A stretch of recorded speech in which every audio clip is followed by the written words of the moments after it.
Assalamualaikum warahmatullahi wabarakatuh. Hello everyone, my name is Dinda Naafi and today we're going to continue our discussion about my essay that previously I have explained about. And I have selected 5 questions that will be answered in this video. Let's get started.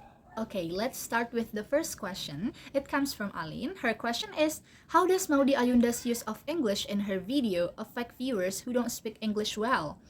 Does it help them feel motivated to learn? Or does it make them feel left out? Why do you think that? Well, from the analyzed video, the frequency of using English is not that dominating.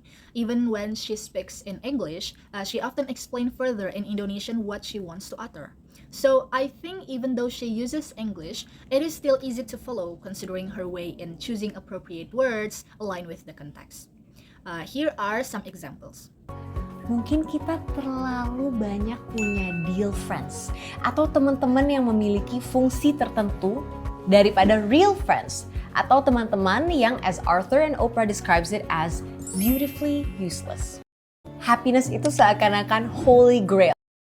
As you can see from the first example, how she explained further about 2 English words, deal friends and real friends, using Indonesian, shows that she also explained further what she speaks in English to Indonesian. So it makes people that don't speak English gain new words and learn about it in context. The second example, when she uses a word Holy Grail, she inserted a picture that I think it could illustrate what kind of word that she used. The Holy Grail itself. So considering her way in using English, I think it is more possible for the viewers to gain new words and learn about it in context rather than feel left out, because her way in delivering her speech is also sound welcoming, not building a distance.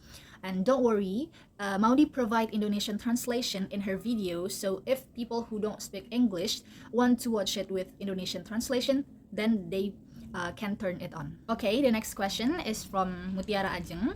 Her question is, if we look at it from an educational perspective, do you think code mixing can help explanation easier to understand, or does it make things confusing? Well, actually it depends, but I think code mixing can actually support better understanding if only we use it intentionally and in the right context. As what Myers-Cotton in 1993 said that language choices are made based on what feels most appropriate in a given situation. So it is really possible to utilize code mixing in educational genre. Code mixing can help highlight the main idea or key idea to overcome the vocabulary gaps.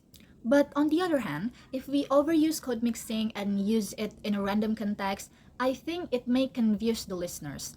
That's why understanding the genre and audience is really important to help us decide when code mixing is helpful and when it might be a distractor.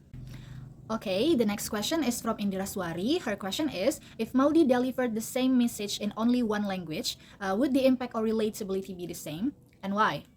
Well, I think it would give different impact and relatability if she only used one language, because in my opinion, Maudi has her own purpose to switch and mix languages.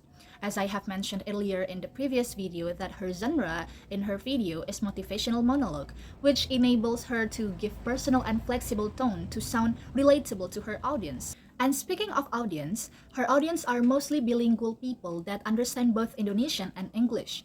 So I guess she tried to flexibly adjust to her audiences to make it more engaging and relatable to achieve the target impact.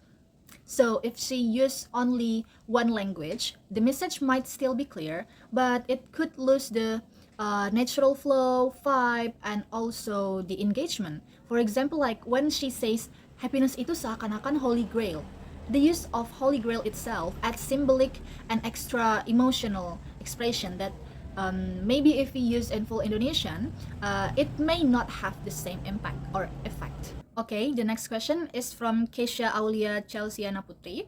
Her question is, do you personally mix or switch languages depending on the situation or platform? Give an example and explain why.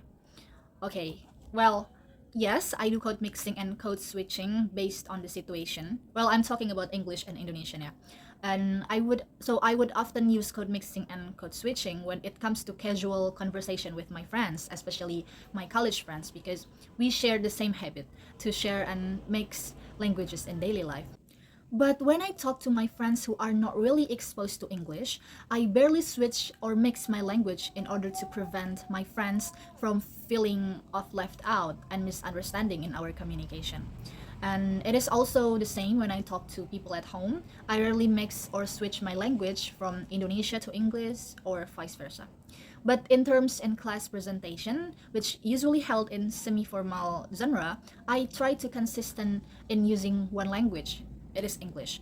But sometimes I mix it with Indonesian if there's some difficult words that hard to explain or hard to understand by the audiences, even after I search the synonyms. So I do code mixing to help the audience to still get the meaning of my utterances.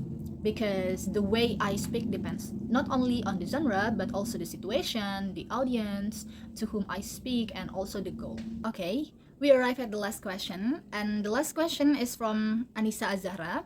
Her question is, what can you learn from analyzing the influence of genre in Maudy Ayunda's way of doing code mixing and code switching? Well, I learned so many stuff from here. The first one is I learned that genre is very important in deciding how people speak, especially when they mix two languages. In Maudi's video, the genre is motivational and educational, and because of that, she can speak in a way that is both informative but also personal. And this kind of genre enables her to mix Indonesian and English to highlight important ideas and feel closer to her bilingual audiences. I also learned that genre gives a guide to the speaker. It helps the speaker know what kind of way of speaking is okay to use in a certain genre. If you don't understand genre, we might talk in a way that is not suitable for a moment. So in the end, I realized that genre affects not only what someone says, but also how they say it, why they say it, and who they want to talk to. Alhamdulillah, finally we have finished answering all of the selected questions. Thank you for everyone who has sent me great questions. Hopefully that we can get something and learn something from my answers. I apologize if there were any mistakes or unclear parts in my explanation because I'm still learning and I am willing to learn to be better. So if you have any feedback or suggestion, feel free to share because I would really appreciate it. Thank you for watching and have a great day. Bye!